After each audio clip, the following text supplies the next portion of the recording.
Assalamualaikum warahmatullahi wabarakatuh. Bagaimana kabar hari ini anak-anak? Alhamdulillah.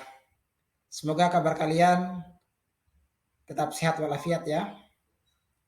Baik, puji syukur senantiasa marilah kita panjatkan kehadirat Allah Subhanahu wa taala karena sampai pada pertemuan kali ini alhamdulillah kita masih diberikan kesehatan dan kesempatan sehingga kita dapat berjumpa kembali di ruang kelas ini dalam rangka untuk melaksanakan pembelajaran. Baik, adapun materi pembelajaran kita pada pertemuan kali ini adalah hormat pada orang tua dan guru. Kompetensi dasar yaitu memahami perilaku hormat dan taat kepada orang tua dan guru. Nah, tujuan yang diharapkan dari pembelajaran kita ini adalah yang pertama, menjelaskan pengertian hormat pada orang tua dan guru. Yang kedua, menyebutkan dalil nakli tentang perilaku hormat pada orang tua dan guru. Sementara tujuan yang ketiga adalah menunjukkan contoh perilaku hormat pada orang tua dan guru berdasarkan dalil nakli. Yang keempat, memahami pentingnya perilaku hormat kepada orang tua dan guru. Baik, nah sekarang kita akan masuk pada pembahasan materi, yaitu pengertian hormat kepada orang tua dan guru. Nah, dari pengertian dari materi kita pada hari ini, kita akan definisikan 3 pokok penting. Yang pertama, apa itu hormat? Yang kedua, siapa itu orang tua? Dan yang ketiga adalah siapa itu guru. Baik, hormat adalah sikap yang ditunjukkan untuk menghargai seseorang yang telah berjasa, memberikan nasihat, bimbingan, materi, kedudukan, dan lain-lain kepada kita. Sedangkan orang tua adalah ibu bapak kita yang telah melahirkan, mengasuh, mendidik, dan membesarkan kita. Adapun guru adalah orang yang berprofesi sebagai pendidik, pengajar di lembaga formal dan non-formal. Jadi, anak-anakku, hormat kepada orang tua adalah sikap menghargai orang tua karena mereka telah melahirkan kita, mengasuh, memberikan pendidikan, kemudian membesarkan kita dengan penuh keikhlasan. Kemudian yang kedua, hormat kepada guru berarti menghargai mereka karena mereka sebagai pendidik atau pengajar, baik di lembaga formal, di sekolah, atau di lembaga non formal, misalnya dalam sebagai guru pengajian, atau misalnya guru dalam kegiatan ekstrakurikuler, atau dalam kegiatan apa saja. Kalau dia profesinya sebagai pendidik dan pengajar, memberikan pengajaran kepada kita, memberikan pendidikan, memberikan pengetahuan yang baik, maka dia layak dan patut dijadikan sebagai guru.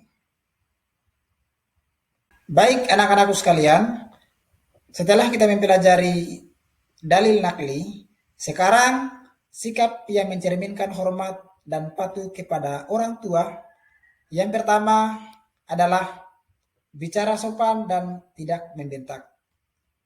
Kemudian yang kedua, taat apa yang diperintahkan oleh orang tua.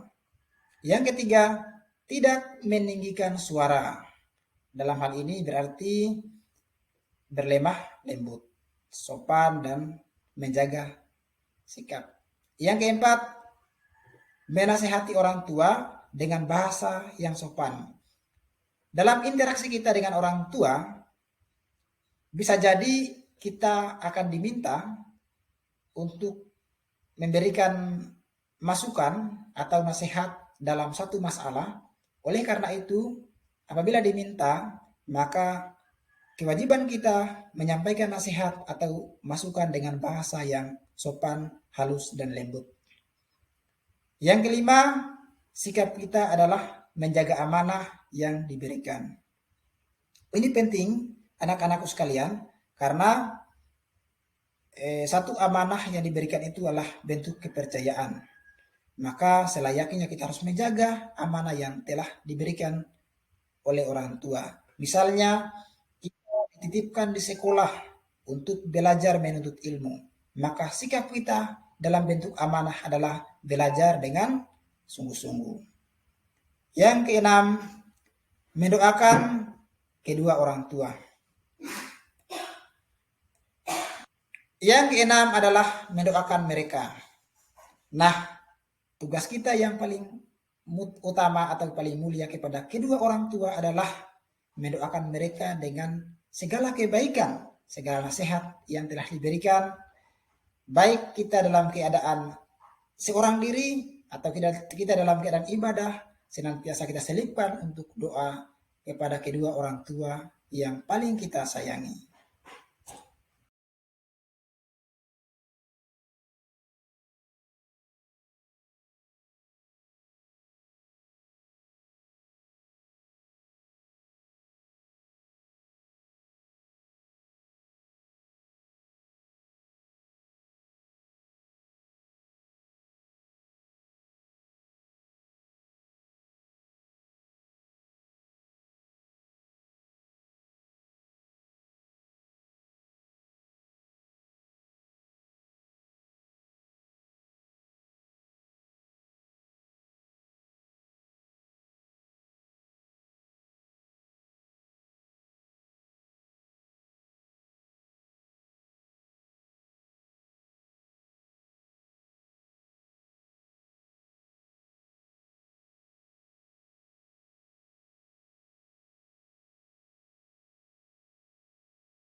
Baik anak-anakku sekalian, setelah kita mempelajari dalil nakli, sekarang sikap yang mencerminkan hormat dan patuh kepada orang tua.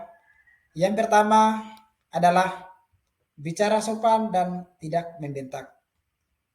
Kemudian yang kedua, taat apa yang diperintahkan oleh orang tua. Yang ketiga, tidak meninggikan suara.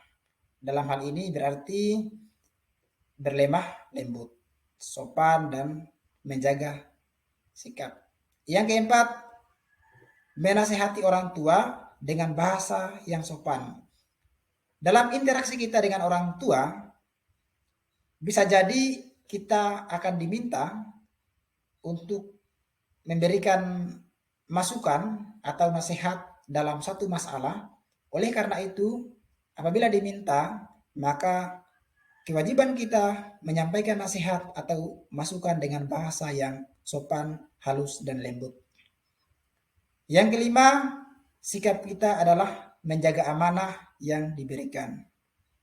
Ini penting anak-anakku sekalian karena satu amanah yang diberikan itu adalah bentuk kepercayaan. Maka selayaknya kita harus menjaga amanah yang telah diberikan oleh orang tua. Misalnya kita dititipkan di sekolah untuk belajar menuntut ilmu. Maka sikap kita dalam bentuk amanah adalah belajar dengan sungguh-sungguh. Yang keenam, mendoakan kedua orang tua. Yang keenam adalah mendoakan mereka. Nah, tugas kita yang paling utama atau paling mulia kepada kedua orang tua adalah mendoakan mereka dengan segala kebaikan, segala nasihat yang telah diberikan, baik kita dalam keadaan seorang diri atau kita dalam keadaan ibadah, senantiasa kita selipkan untuk doa kepada kedua orang tua yang paling kita sayangi. Selanjutnya kita berpindah kepada sikap menghormati guru. Nah, sikap menghormati guru yang pertama adalah mengucapkan salam dimanapun kita berada, bukan hanya dalam konteks sekolah, tapi di luar sekolah. Ketika ketemu dengan guru berpapasan, maka jagalah adab untuk senantiasa mengucapkan salam. Yang kedua, memperhatikan guru ketika mengajar. Ketika guru menyampaikan materi, maka wajib hukumnya fardu ain untuk memperhatikan dengan seksama, dengan serius apa yang disampaikan oleh guru. Kemudian yang ketiga, apabila berbicara, berinteraksi dengan guru, maka harus dengan santun. Kemudian yang berikut, menolong guru. Nah, apabila guru membutuhkan bantuan, maka kita harus wajib untuk membantu guru. Apabila berhalangan, maka disampaikan dengan alasan yang logis dan bisa diterima. Kemudian mengucapkan terima kasih. Nah, karena guru itu adalah yang mendidik kita, yang memberikan pengetahuan, maka selayaknya atau dalam keadaan yang wajar kalau kemudian kita ucapkan terima kasih atas apa yang telah disampaikan oleh guru. Baik, demikian materi kita pada pertemuan kali ini, dan lebih kurangnya mohon dimaafkan. Saya akhiri dengan ucapan wassalamualaikum warahmatullahi wabarakatuh. Terima kasih.